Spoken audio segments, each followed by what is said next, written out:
നമസ്കാരം. യുഎയുടെ വിവിധ ഭാഗങ്ങളിൽ മഴ മുന്നറിയിപ്പ്.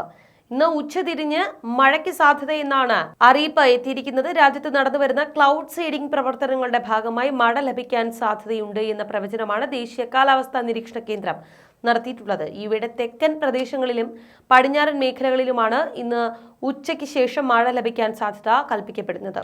ഈ പ്രദേശങ്ങളിൽ ദേശീയ കാലാവസ്ഥാ നിരീക്ഷണ കേന്ദ്രം യെല്ലോ അലർട്ട് പ്രഖ്യാപിച്ചു. അന്തരീക്ഷം പൊതുവെ മേഘാവൃതമായിരിക്കുമെന്നാണ് പ്രവചനം.